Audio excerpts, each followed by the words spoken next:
I am पलक। जैसे कि अभी आपने कहा, रिलीजन इजराइल और पैलेस्टीन में बहुत इंपॉर्टेंट रोल प्ले कर रहा है, तो हम यहाँ सब एआई की बात कर रहे हैं। तो इजराइल और पैलेस्टीन में एआई का टॉपिक बहुत बाद में आता है, जब हम साइबर डिफेंस की बात करते हैं। वो तो वॉरफेयर का एक मेथड है एआई, लेकिन what is the main reason behind Israel and Palestine war was the religion, because Israel और पैलेस्टीन का मेन जो वॉर का जो हम कह सकते हैं वो बहुत पुराना है, बहुत ज्यादा पुराना है ये वॉरफेयर का। लेकिन ये इन दोनों का स्टार्ट कहाँ से होता है कि जेविस और इस्लामिक जो पीपल है उनका एल मोसुक और एक रिलीजियस प्लेस और है जो कि एक पैलेस्टीन ही कंट्री में है, तो इसलिए वो उस रिलीजियस प्लेस को दोनों चाहते हैं। और जो इजराइल कर रहा है उसने काउंटर किया है, लेकिन पैलेस्टीन ने सबसे पहले इजराइल पे अटैक किया था और अब इजराइल ने कंप्लीट को काउंटर कर लिया है। और यहाँ तक कि इजिप्ट ने पहले स्वीज कैनल को अपना बताया था, इजराइल ने स्वीज कैनल भी उससे ले ली है। और एक पेनिनसुला, हाँ सिनाई पेनिनसुला है, वो भी इजराइल ने इजिप्ट से ले लिया है। तो और इजराइल अब वेस्ट गाजा तक पहुंच रहा है। तो हमारा टॉपिक ये है कि पैलेस्टीन के पास बहुत ही छोटा सा एरिया बचा है, क्योंकि वो उसको अच्छे से काउंटर कर रहा है। और पैलेस्टीन में एक अच्छा पॉलिटिकल हम कह सकते हैं कि सिस्टम नहीं है, वहां पे कोई गवर्नमेंट अच्छे से गवर्न नहीं कर रही है उनको। वहां पे एक हमास नाम का टेररिस्ट ग्रुप है, वही उसको लीड करता है, और वो भी उसको अच्छे से लीड सिर्फ अपनी टेररिस्ट एक्टिविटीज के लिए करता है, ना कि वो सबके वेलफेयर में काम करता है। इसीलिए जब इजराइल उसको अटैक करता है तो फिर वो उसको पीपल के बारे में नहीं सोचता, सिर्फ अपनी एक्टिविटीज के लिए सोचता है। इसीलिए वहां पे हंगर, अनएम्प्लॉयमेंट और बच्चे जो मैलन्यूट्रिशन से मर रहे हैं, हम मतलब कि सारी जितनी भी प्रॉब्लम्स हैं वो सिर्फ इसी वजह से आ रही है क्योंकि हमास अपने पीपल पे नहीं ध्यान दे रहा, अपनी टेररिस्ट एक्टिविटीज को प्रमोट कर रहा है। Thank you everyone. I would like to counter this statement, क्योंकि अब हम सिर्फ वॉरफेयर की बात नहीं कर रहे हैं, हम सिर्फ रिसोर्सेज की बात नहीं कर रहे हैं, बात एक ह्यूमैनिटेरियन क्राइसिस की हो रही है। This is the eraser of Palestinian people.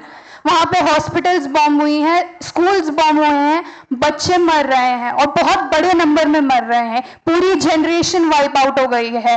अब हम लोगों को डिप्लोमेसी, वॉरफेयर, रिसोर्सेज, एआई, इन सबसे ऊपर उठ के सोचना पड़ेगा कि वहाँ पे क्या हो रहा है। And this is on our part, ये एक तरीके का टोन डेफ टेक है हम जो ले रहे हैं, इसको हम सिर्फ एआई या वॉर या टेक तक लिमिट कर रहे हैं। This is big, this is huge and this is a vicious cycle that will never stop. That is why Israel took the step to totally erase that population so that they end it, but that is not how it's done. It's the life of little children we are talking about, and we need to have more sympathy and empathy for them even if we are not related. हम लोगों में बस एक advantage है, वो है geographical advantage, वरना हम भी वैसे ही दिन देख रहे होते आज जो वो बच्चे देख रहे हैं। Thank you. एआई जैसे बोले ना हमारे कि अति सर्वत्रम वर्जेत। अब ये आधुनिक युगों में यदि आप यही बोलेंगे अति सर्वत्र वर्जेत, ये उचित नहीं होगा, क्योंकि हर किसी कोने कोने में यदि आर्टिफिशियल इंटेलिजेंट और टेक्नोलॉजी नहीं जाएगा तो फिर विकसित भारत की जो हम लक्ष्य लिए हैं वो कब तक सफल हो पाएगा।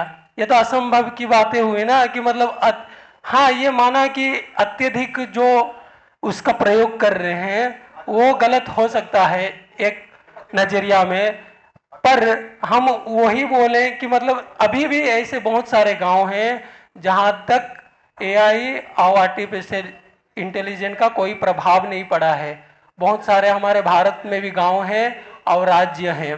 और अभी जैसे बोले ना इजराइल में जो टेक्नोलॉजी एआई इतना आगे क्यों है, कि उनकी सरकारें और उनकी जनता आपस में साथ हैं और वो मतलब साथ में ही काम करते हैं, सरकार के साथ लोग साथ देते हैं। भारत में यदि ऐसे होता तो हमारे भी भारत टेक्नोलॉजी के जरिए आगे होता है, आगे हो सकता है। यही मैं बोलना चाहूँगा। Good morning everyone. यहाँ पे 2-3 पॉइंट्स काउंटर बोले गए हैं जिनको मैं काउंटर करना चाहती हूँ।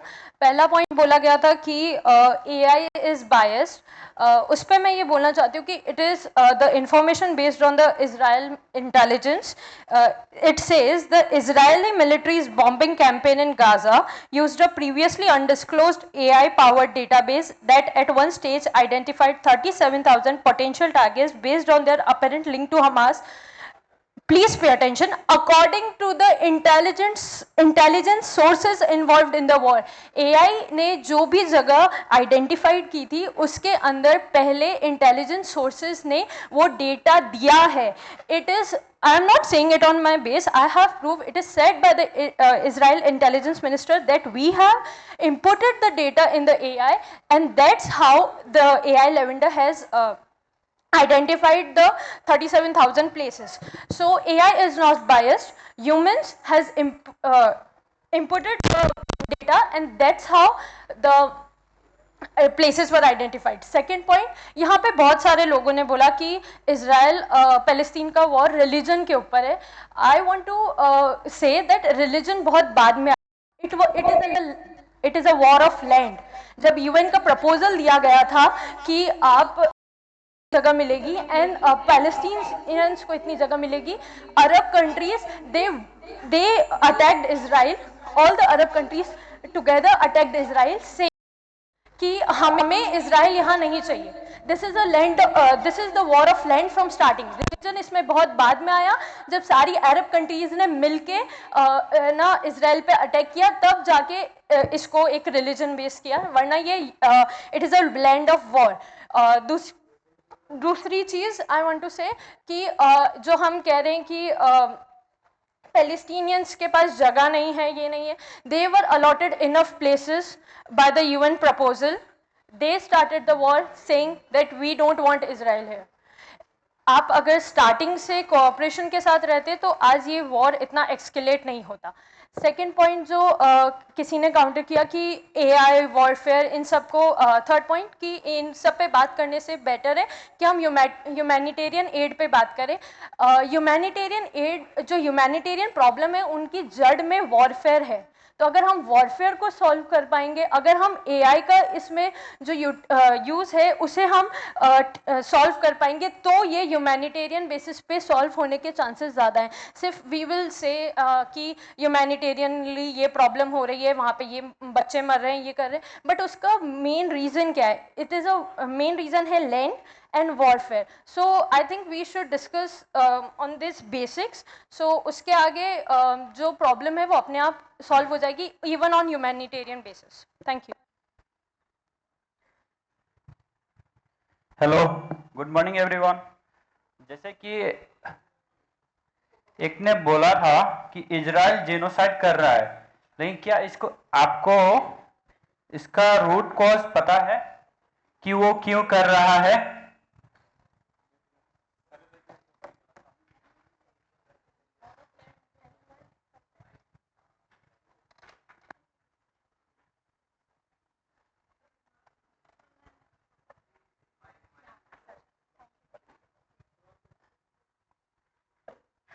There's so much war going on around the world, and we all want India to take stand at global level, right? So India is promoting peace at international level, and India has its foresight very clear that it has to achieve its aim of Viksit Bharat till 2047. And we have so many problems to tackle. For example, the tariffs by India, by America, let's say poverty, pollution, and what not. So everybody wants India to invite more problems by supporting one of the countries which are involved in war. I don't know if we do this, we will invite so many more problems for us. So whatever India is doing right now is great, and I am with it. Good morning, everybody. My name is Pyanshu and I'm from Jaipur, Rajasthan. I have two questions for all of you sitting here. I would like to start with, in the backdrop of ongoing global conflicts such as the Israel-Palestine conflict, the Russia-Ukraine war, and regional conflicts like tensions in Taiwan and Sudan, What do you think are the key reasons these wars and disputes never find a complete resolution, especially when they result in large-scale human right violation and humanitarian loss? Second, our theme of this Indian Youth Parliament of this year is about importance of artificial intelligence as a tool for good governance. So I would like to ask all of you, what is the role of AI in foreign diplomacy, in conflict resolution, in how to resolve all this conflict which is going all over the world about war, land, religion? How can AI be helpful in that? Thank you so much. Good morning, everyone. I am Bulbul. For decades, Israel and Iran were immersed in a shadow war, which was a conclusion of either religion or land issues, as somebody else mentioned here, Abhi. So, by 2024, Israel's operations were against these proxies, which eroded Iran's network somewhere. So, which set the stage for direct clashes between both of the countries. And talking about AI, that how AI got involved, there was recently in June 2025, there was a 12-day war going on between these two countries, where AI acted as a linkage between both of them. And AI was not just a tool there, it was a menace, because it multiplied in military operations, cyber attacks, and information warfare of their citizens, blurring lines of physical and digital battlefield. And this is how AI acted as a menace between both the countries.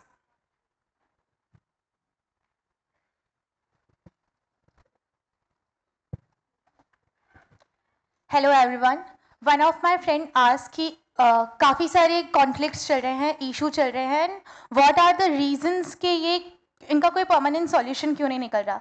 So my opinion in it is कि agree or not, we are living in a unipolar world where a single superpower, US, is controlling directly or indirectly each and every country.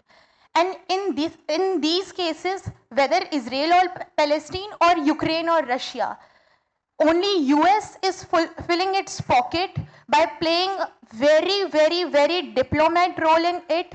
कभी इसकी side, कभी उसकी side. हम लोगों को पता भी नहीं है हम लड़ रहे हैं, and it is playing very smart role, filling its pocket, और very soon it will capture the land, जो सिर्फ जोश से लड़ेगा, होश से नहीं लड़ेगा, और जो सिर्फ यूएस की साइको फैंटेसी के अंदर अपनी जो सोच है उसको नहीं रखेगा सामने. Thank you.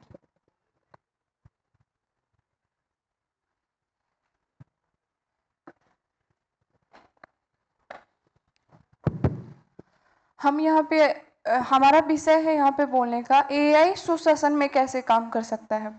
हम देख रहे हैं कि जो एआई काम कर रहा है उसमें सहानुभूति कोई नहीं है. ड्रोन को वो खुद ढूंढता है और मारता है.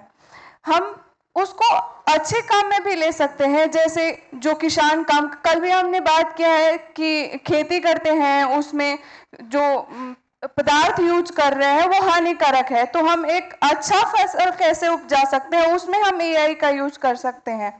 हमारे ऊपर ये डिपेंड है कि हमें एआई का यूज कैसे करना है. उसको अगर हम गलत तरीके से यूज करेंगे तो उसका परिणाम भी गलत आएगा. Thank you. Greetings everyone.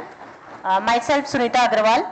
I want to say about this that religious disputes can be solved with the help of AI policy. Like many religious texts all over world can be converted into different languages relevant to areas, places, so their accuracy can be achieved by everyone, and conflicts relevant to religions can be solved out, and it's in a easy language, it can be explained to everyone, accessible to everyone.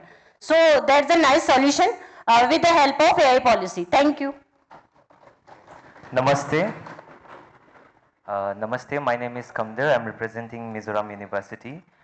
The thing that we are all discussing time and time again about what has happened. But the real question that we, the youth of today, really need to question is what really transpired? What really inspired them to pursue this? Is it ego? Is it the anger? Or is it something else, the human basic tendencies? And for me, there's only one answer, that is education. In this time, foundational level of education is so important. And I would like to quote Swami Vivekananda. He says that education is the manifestation of perfection already in a man. So I believe that to not let it replicate in our country, we also need to emphasize highly on education, especially at the foundational level. So that will be my answer. Thank you. नमो नमः सर्वेभ्य। सबसे पहले तो मैं बताना चाहूँगा the real issue of our country is female safety. यहाँ पे आए दिन रेप केस, क्राइम सब कुछ होते रहते हैं, तो कोई बोल रहा है कि एआई हमारे लिए ज़रूरी नहीं है, तो एआई यहाँ पे भी ज़रूरी है। हम ड्रोन टेक्नोलॉजी का यूज़ कर सकते हैं फॉर वुमेन की सेफ्टी के लिए। कोरिया एक ऐसा देश है जहाँ पे हर जगह पे सीसीटीवी रखे जाते हैं, वहाँ पे क्राइम केस सबसे कम है। For what? For their technology. और जापान में भी सब डिसिप्लिन तो है, उन्हें पता है टेक्नोलॉजी का यूज किया कैसे जाता है। और इंडिया में सब बोल रहे हैं कि एआई हार्मफुल है, यहाँ पे एजुकेशन सिस्टम सुधर ही नहीं रहा, तो एआई हेल्पफुल कैसे बनेगा? वहां पे उसे समझाना चाहिए ना लोगों को कि एआई का यूज कैसे करते हैं। Thank you. जय हिंद। मेरा नाम धर्मवीर कुमार हुआ और मैं आज जो ये टॉपिक है सुशासन के लिए आर्टिफिशियल इंटेलिजेंस का क्या महत्व है, तो मैं इसको भारत का परिप्रेक्ष्य में मिलूंगा। और पहले ही मैं ये बता देना चाहता हूँ कि सुशासन क्या होता है। तो सुशासन पहले हम देखें तो जो किसी देश या संगठन का कोई भी अगर मामला हो तो उसको निष्पक्ष, पारदर्शी और जवाबदेही तरीके से प्रबंधित करने की प्रक्रिया होती है। अगर हम इस मामले में अगर सुशासन को लें तो ये हमारे लिए सुव्यवस्थित प्रशासनिक प्रक्रिया है जिसमें कि आपका बेहतर निर्णय लेने की क्षमता है और फिर स्वचालित ग्राहक सहायता, यानी कि इसके माध्यम से एआई का उपयोग करके ग्राहक सहायता इंटरेक्शन को स्वचालित करने के लिए किया जा सकता है। वहीं इसका हम ये कोई हमारे दोस्त ही बात कर रहे थे कि ऊर्जा और संरक्षण के बारे में, कृषि से संबंधित हो या ऊर्जा से संबंधित हो, तो एआई का प्रयोग करके हम पिछले वर्षों में क्या स्थिति रहा है वर्षा का, कृषि का, उसका डाटा का विश्लेषण करके हम एआई के द्वारा इसका हम अनुमान लगा सकते हैं कि भविष्य में इसका क्या प्रभाव पड़ने वाला है। Thank you.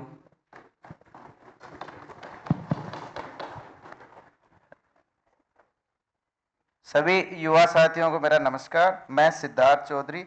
ये सभी साथी जैसे बता रहे हैं कि एआई ऐसे फायदेमंद है, ये बहुत बढ़िया है एआई, पर हम इसे कैसे यूज करें ये भी हमारे नागरिकों को सरकार की तरफ से बताना चाहिए और इसके बारे में हमें समझाना चाहिए, जिससे हम ताकि इसका ज़्यादा से ज़्यादा यूज कर पाएँ। तो इस सदन के माध्यम से मैं सरकार को कुछ ध्यान दिलाना चाहूँगा कि भारत के हर नागरिक को अगर एआई एडवांस टूल्स के बारे में हमें समझाया जाए और इन टूल्स की मुफ्त सब्सक्रिप्शन हमें दी जाए ताकि हम इसे आसानी से यूज कर सकें। जहां आज ये दुनिया जिस तेजी से बदल रही है, एआई एक टेक्नोलॉजी नहीं बल्कि एक अपॉर्चुनिटी है आगे बढ़ने की, सपने देखने की और उन्हें पूरा करने की। हमारे किसान भाइयों के लिए यह स्मार्ट खेती है, स्टूडेंट्स के लिए 24/7 अवेलेबल ट्यूटर है, व्यापारियों के लिए बिजनेस प्लानर है, नौजवानों के लिए कैरियर गाइड है और बुजुर्गों के लिए डॉक्टर भी है। आपके हर सवाल का जवाब हर समय इसके पास अवेलेबल रहता है, एआई के पास उपलब्ध हर समय। जैसे कि आज यूएई, सिंगापुर, चाइना जैसे देश अपने हर नागरिक को एडवांस एआई टूल्स की फ्री सब्सक्रिप्शन दे रहे हैं, वहीं भारत में जहां 140 करोड़ सपने पलते हैं, लोग इन एडवांस एआई टूल से वंचित हैं सिर्फ इसलिए क्योंकि यह बहुत महंगे हैं। एक रिसर्च कहती है 2030 तक एआई 15 ट्रिलियन की वैल्यू क्रिएट करेगी। अगर हम इस रेस के लिए अभी से तैयार नहीं हुए तो भारत इस रेस का विजेता बनने की बात तो छोड़िए सर, इस रेस से बहुत पीछे छूट जाएगा। अगर भारत सरकार नागरिकों को एडवांस जनरेटिव एआई टूल्स की जैसे chat GPT, Gemini, Grok, cloud सभी उम्र को हर वर्ग के स्थानीय भाषा में मुफ्त और सुरक्षित तरीके से उपलब्ध कराए तो यह देश की प्रोडक्टिविटी कई गुना बढ़ा सकती है और लोगों की कीमती समय बचा सकता है। चाहे कोड लिखना हो, डेटा एनालिटिक्स हो, चाहे कोई सरकारी फोरम ही क्यों ना भरना हो, यह सभी काम आसानी से और कम समय में कर सकता है। जिससे लोगों का कीमती समय बचे, और यह एक डिजिटल डेमोक्रेसी की ओर एक अगला कदम है। आर्टिफिशियल इंटेलिजेंस की इस क्रांति में कोई भारतीय पीछे ना छूटे और डिजिटल इंडिया, सचमुच में इंडिया डिजिटल होगा। और मेरी सरकार से यही मांग है कि इस विषय पर ध्यान दिया जाए और मुफ्त सब्सक्रिप्शन देने का विचार करें और सभी नागरिक इसका यूज कर पाएंगे। धन्यवाद। मैं इस सदन को थैंक यू। धन्यवाद। माइक रोक दीजिए। पार्लियामेंट्री डेमोक्रेसी में एक वर्ड आता है गिलोटिन। जब किसी चर्चा को अनायास एकाएक रोका जाता है तो उसको गिलोटिन बोलते हैं। गिलोटिन मतलब एक प्रकार का ये यूरोपियन वर्ड है, जिसमें हालांकि ये नेगेटिव वर्ड है। नेगेटिव वर्ड है कि जब किसी आदमी का पुराने जमाने में जब हत्या की जाती थी तो उसका गला लगाने के बाद में स्पीड से ऊपर से लोहे का वो आ रहा आता था और उसको कट कर देता था। तो ऐसे ही कुछ मैंने आपके साथ अभी कर दिया है ना, कि आप अपनी चर्चा में थे, तैयारी करके बैठे थे, गूगल करके बैठे थे, लिख के बैठे थे कि आगे हमको इस पे बोलना, मेरा नंबर आएगा, हाथ खड़े करके पीछे से हाथ आ रहे थे, इधर से हाथ आ रहे थे, है ना, और मैंने चर्चा को बीच में रोक दिया। इसलिए रोक दिया कि हमारे बीच में एक बहुत लोकप्रिय और अपने काम के लिए, अपनी ईमानदारी के लिए, अपने कर्तव्य निष्ठा के लिए राजस्थान में जो अभी मिसाल बन रहे हैं, आपकी और हमारी तरह बिल्कुल यंग है। और धौलपुर करौली जैसे इलाकों में आपने जब काम किया तो लोग बोलेंगे यहाँ तो पहले कुछ ग्रुप की चलती है, फिर यहाँ के जो रावड़ी है उनकी चलती है, और यहाँ के जो रावड़ी है उनका सिस्टम दिल्ली तक बैठा है, वो जो चाहते हैं वो कर लेते हैं। इन्होंने कहा मैं वही करूंगा जो लॉ एंड ऑर्डर में मेरे को ड्यूटी दी गई है। बहुत सारी दिक्कत आई, बहुत सारे लोगों ने प्रेशर किया, लेकिन इन्होंने लॉ एंड ऑर्डर का जो भी पॉलिसी मैटर थे उस पॉलिसी मैटर पर काम किया, और उसका परिणाम हुआ कि उस इलाके में जो एक दहशत थी वो दहशत खत्म हुई। आपने एक बहुत महत्वपूर्ण काम ये भी किया कि आप लंबे समय तक राजस्थान के महामहिम राज्यपाल के साथ एडीसी रहे। उस रूप में भी आपका जो व्यवहार था, आपकी जो गतिविधियां थी, आपका जो सहयोगात्मक प्रवृत्ति थी, सामान्यतः हम लोग मान लेते हैं कि पुलिस वाले बड़े रूड होते हैं, ऐसा हमारी मन में एक धारणा है, लेकिन आप जब बातचीत करेंगे, संवाद करेंगे, तो आपको लगेगा कि कोई हम जैसा भी है। तो हम जो है इसका एहसास हमको जब हुआ तो हमने इनसे रिक्वेस्ट किया। हालांकि इनके पास जो ड्यूटी है वो बड़ी टफ ड्यूटी है। आप जिस जयपुर में आप आए हुए हैं, मैं थोड़ा सा सुमित जी को जानकारी देना चाहूंगा कि इस सभागार में आज अभी 25 राज्यों के बच्चे हैं। हो सकता है किसी राज्य से एक ही हो, लेकिन 25 राज्यों के प्रतिनिधि है। इसके अलावा कुल मिला के 13 देशों के विजिटर प्रतिनिधि भी हमारे बीच में उपस्थित है। तो ये लोग जयपुर देख रहे हैं, तो जयपुर की जो सिचुएशन बनी हुई है, यहाँ पे इतना ज्यादा क्राउड नहीं होना चाहिए, लेकिन पब्लिक का जो I think more than 65 lakh लोगों को हम लोग जयपुर में भी अकोमोड कर रहे हैं। जयपुर की कैपेसिटी इतनी नहीं है, उस हिसाब से यहाँ पे ट्रैफिक है। तो और फिर सारे वीआईपी मूवमेंट यहीं पे है, और उससे महत्वपूर्ण बात है कि दिल्ली के पास होने के कारण से जब भी दिल्ली से कोई फ्लाइट डाइवर्ट होता है सीधा यहीं आता है। और राजस्थान जयपुर बहुत टूरिज्म की दृष्टि से इंपॉर्टेंट है, तो दुनिया भर के तमाम प्रतिनिधि भी आते रहते हैं। उस परिस्थिति में वो कैसे जयपुर के ट्रिप को संभालते हैं, वो एक बड़ी चुनौती है। तो इस चीज को भी वो बड़े अच्छे से हैंडल कर रहे हैं। और सबसे इंपॉर्टेंट बात है कि जिस टॉपिक पे हम लोग बात कर रहे हैं, एआई की बात कर रहे हैं, एआई पे आपने अपना एक एक्सपर्टाइज बनाया है। आईआईटी मुंबई से आप पास आउट है, और आप लगातार इस टेक्नोलॉजी को काम में लेके अपने आप को अपडेट रखते हैं। नहीं तो आप सोचिए कि आपके पास, हमारे पास, सबके पास 24 आवर्स 24 घंटे का समय है, वही 7 दिन का समय है। उसमें सारी चीज मैनेज करना, और मैनेज करने के साथ में अपने व्यवहार को एक शालीनता से बनाना, शालीनता से बातचीत करना, कहीं कहीं गुस्सा, कहीं लोगों के साथ बर्ताव, बातचीत, इसमें बड़ी आपको संयम रखना पड़ता है। उस संयम के बीच में एक शख्सियत जो हमारे बीच है, हम लोग उनका स्वागत करेंगे। मैं आमंत्रित करता हूं मेड़ा साहब को कि वो आए और बिना किसी लंबी औपचारिकता के सीधा हमारे युवा के साथ संवाद करें। हम लोग सभी खड़े होकर एक साथ स्वागत करेंगे हमारी परंपरा के मुताबिक।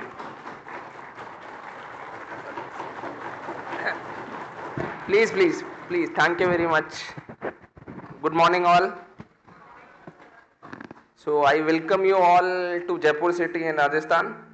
I hope you are enjoying the city and the interactions that are happening place, right? Yes. So I was just looking at your discussions, and those are very good. The thing is that as of now, the buzzword today is AI.